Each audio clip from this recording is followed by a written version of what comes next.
Bom dia, povo abençoado de Jesus. Vamos para mais um estudo então, né? Profeta Ezequiel, capítulo 8 ou capítulo 11. E agora Deus leva ele em espírito até Jerusalém. Começa a mostrar para ele as abominações que aquele povo continua fazendo. Deus mostra para ele a imagem de ciúmes colocada no templo. Possivelmente pode ser a imagem da rainha dos céus. Leia Jeremias capítulo 7, 14 a 18. Eles continuavam adorando essa deusa, essa entidade em Jerusalém, e agora a imagem estava dentro do templo, dentro da cidade. Os príncipes e os anciãos adorando toda forma de abominação dentro do templo. Então você tem ali 70 anciãos de Israel. A palavra ancião é presbítero, homens de respeito, adorando toda forma de répteis, de animais. E no verso 6 ele diz, vê quantas grandes abominações eles estão fazendo. Cada príncipe, cada cabeça, o santo e o profano. E é interessante que fala ciúmes. Tiago, capítulo 4, fala que é com ciúmes que o Espírito Santo de Deus anseia por nós. Toda vez que você vai para o mundo, você gera ciúme, porque Deus te comprou para ser santo, e você é propriedade dele, assim como esse povo era propriedade dele, é propriedade dele. Deus tem uma aliança. No verso 10, ele entra e vê toda forma de réptil, de coisa imunda. Então, o que você está vendo aí é a profanação do santuário. E o santuário de Deus hoje não é mais esse templo cheio de abominação. É você, é a sua família, e é a igreja onde ele caminha no meio do seu povo. Olha o que esse povo de Judá está fazendo, contaminando tudo, destruindo tudo, e Deus ele vai embora. Em 1 Tessalonicenses 5,19 diz, não apagueis, não entristeçais, e não apagueis, não extingais o Espírito de Deus. Se a luz apagar, só vai ficar trevas. Eles estavam ofendendo, provocando a Deus constantemente com as suas abominações. Deus levou Ezequiel e mostrou para ele, ver o que eles estão fazendo. Olha o príncipe, olha os anciãos, e ele vai falar de mulher, de homem, de tudo, cada um. As mulheres entrando nas câmeras, chorando a Tamuz. Você nunca ouviu falar em Tamuz, não? Tamuz é um menino Deus. Tamuz, seguindo a tradição, é filho de Nimrod com Semírides. Ele era cultuado em Jerusalém. Então, essas mulheres estavam chorando a Tamuz, ao Deus Tamuz, e abandonaram ao Senhor. Ezequiel está vendo elas dentro do templo também chorando a Tamuz.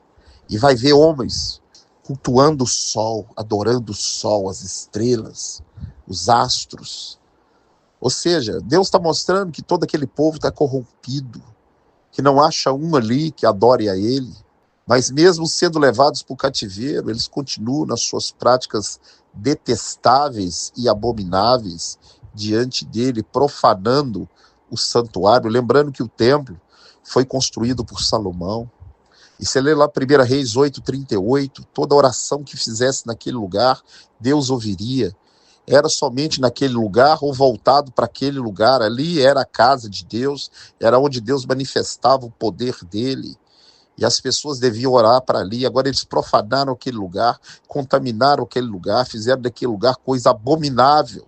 E Deus falou, eu vou destruir esse lugar, vou destruir essa cidade, para que eles vejam quão terrível coisa é abandonar o Deus que os comprou, o Deus que os libertou do Egito com braço forte, o Deus que guiou ele pelo deserto, que deu maná, que deu comidinha, que colocou eles dentro da terra prometida e deu a eles tudo de bom. No verso 18, ele está falando, Deus está falando que não vai ter piedade. Olha o que eles estão fazendo. A Bíblia diz que o juízo começa pela casa de Deus. O anticristo virá como Nabucodonosor para ferir todas as nações. E é com a permissão de Deus, Deus é soberano. Você tem que estar preparado para aquilo que vai acontecer na terra. Mas não deve se entristecer com isso. Fique cheio do Espírito. Não abandone Jesus, não troque Jesus por nada. Porque se você estiver vivo nessa época, eu e você, nós vamos conhecer a igreja mais poderosa que já pisou na terra. Sabe qual é essa igreja? É a igreja perseguida. É a igreja que o anticristo vai tirar tudo e todos nós teremos que ser como irmãos. É a igreja que vai colocar fogo pela boca. Está lá em Apocalipse capítulo 11, as testemunhas põem fogo pela boca.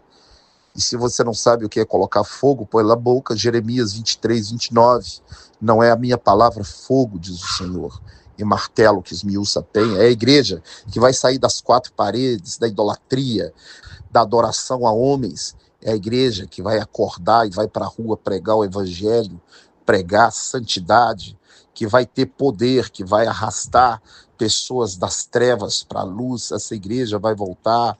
Deus vai derramar poder, porque Deus tem prazer em salvar pessoas.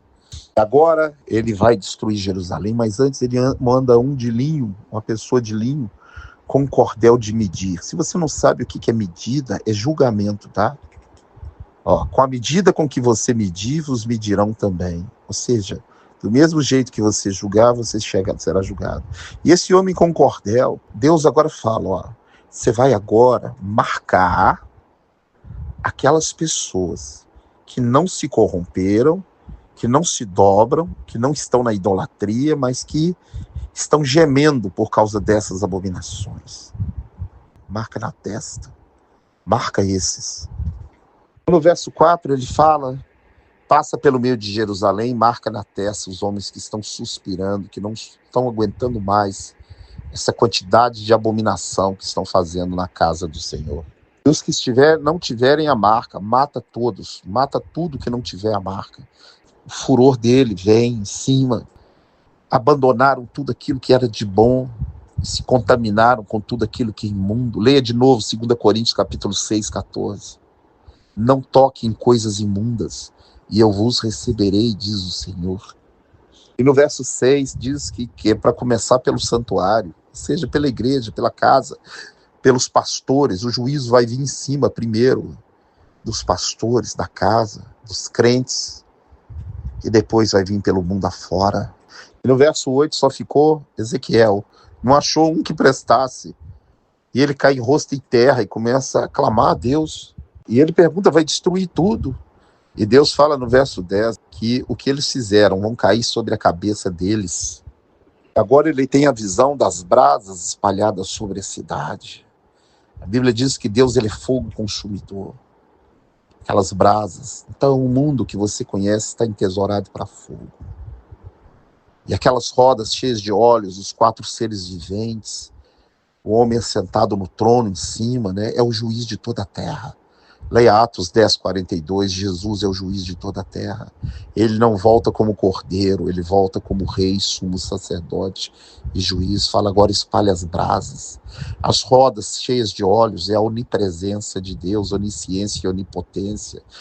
Todas as coisas estão patentes aos olhos daquele que tudo vê. Agora no verso 6, vai tomar as brasas, vai se colocar entre as rodas. Ou seja, Deus está vendo tudo.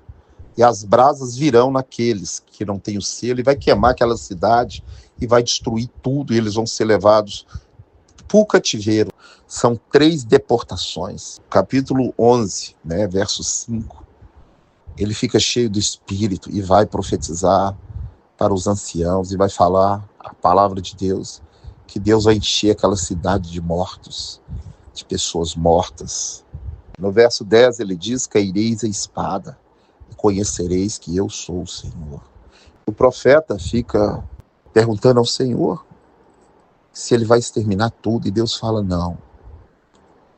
Ainda voltarão para essa cidade, construirão, restaurarei, eis que eu congregarei o meu povo de todas as nações, e os trarei para a sua própria terra, e um só rei será rei sobre eles. Leia Ezequiel 37, 21. Essa é uma profecia que está se cumprindo hoje. O retorno do povo judeu para sua terra é mais uma prova da vinda próxima de Jesus.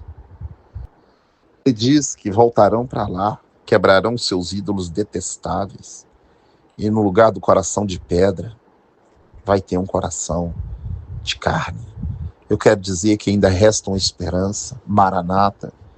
Quando Jesus voltar, ele vai restaurar essa terra, 1000 anos. O milênio será implantado, e os corações de pedra serão transformados em coração de carne. Brevemente, aquele que prometeu vai voltar.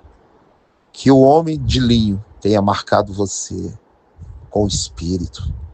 E Deus, Ele é poderoso para salvar tu e a tua casa.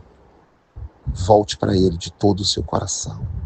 Em nome de Jesus. Em nome de Jesus.